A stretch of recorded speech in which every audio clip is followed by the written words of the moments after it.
ونصلي ونسلم على رسول الكريم اما بعد فاعوذ باللہ من الشیطان الرجیم بسم اللہ الرحمن الرحیم۔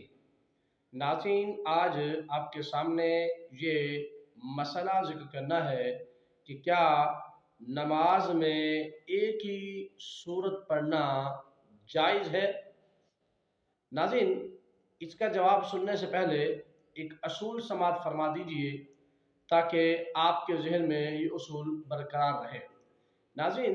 ایک ہوتا ہے مکروہ تحریمی اور ایک ہوتا ہے مکروہ تنزیہی۔ ناظرین، مکروہ تحریمی وہ ہوتا ہے کہ ایسا عمل جو حرام کے قریب ہو، یا یہ مطلب ہے کہ ایسا عمل جس کو شریعت نے ناجائز اور حرام قرار دیا ہو، یا ایسا عمل جس کے کرنے سے آپ کی اس نیکی کا ثواب رائے گا اور ضائع ہوتا چلا جائے، اس کو کہا جاتا ہے مکروہ تحریمی۔ ناظرین، اسی طرح دوسرا ہوتا ہے مکروہ تنزیہی۔ مکروہ تنزیہی وہ عمل ہوتا ہے کہ جس کو اسلام ناپسند کرتا ہے، اسلام اس عمل کو پسند نہیں کرتا، اس کو مکروہ تنزیہی کہا جاتا ہے۔ اب ذرا آئیے اپنے عنوان کی طرف ناظرین، تاکہ آپ کے ذہن میں یہ بات اچھی طرح واضح ہو جائے۔ ناظرین، یہ جو سوال کیا گیا کہ ایک ہی صورت ہر رکعت میں پڑھنا کیسا ہے، تو ناظرین فرضوں میں وہ فرض ظہر کے ہوں، وہ فرض عصر کے ہوں، وہ فرض مغرب کے ہوں یا عشاء کے ہوں، فرضوں کی پہلی 2 رکعت میں چونکہ الحمد کے بعد تلاوت کرنی ہوتی ہے، سورت پڑھنی ہوتی ہے، تو فرضوں کی پہلی 2 رکعت میں الحمد کے بعد جو سورت پڑھی جاتی ہے، اگر دونوں رکعتوں میں ایک جیسی سورت پڑھی جائے تو اس کو شریعت میں مکروہ تنزیہی کہا گیا ہے، یعنی ایسا عمل ہے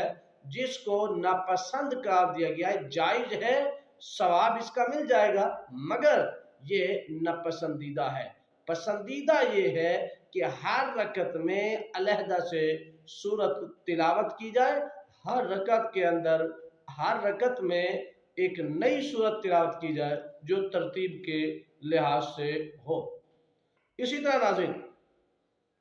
آپ سنت ادا فرما رہے ہیں، نفل ادا کر رہے ہیں،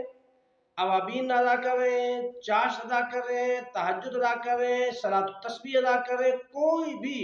نفل آپ ادا فرما رہے ہیں اور اس نفل میں ہر رکعت میں الحمد کے بعد ایک ہی سورت پڑھنا یہ جو ہے جائز ہے۔ مثلا جس طرح کہ عام طور پر لوگوں کو سورہ اخلاص یاد ہے، تو وہ پہلی رکعت میں بھی سنت اور نفل میں الحمد کے بعد سورت پڑھ سکتے ہیں، دوسری رکعت میں بھی الحمد کے بعد سورت پڑھ سکتے ہیں۔ یہ مکروہ تنزیہی بھی نہیں ہے، بلکہ یہ اچھا عمل ہے، اس کو شریعت نے ناپسند نہیں قرار دیا۔ شریعت کے نزدیک یہ عمل درست ہے اور مستحسن عمل ہے۔ مگر ناظرین، میں پہلے عرض کر چکا ہوں، اگر فرض ادا کر رہے ہیں یا پھر فرضوں کے علاوہ جو ہے آپ وتر ادا کر رہے ہیں، تو اس صورت میں ایک ہی صورت کو آپ ہر رکعت میں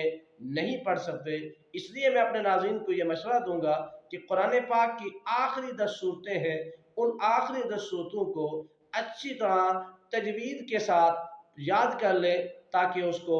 نماز میں آپ تلاوت فرماتے رہیں اور بہت زیادہ اجر و ثواب کماتے رہیں اور اللہ کی رضا اور خوشنودی کو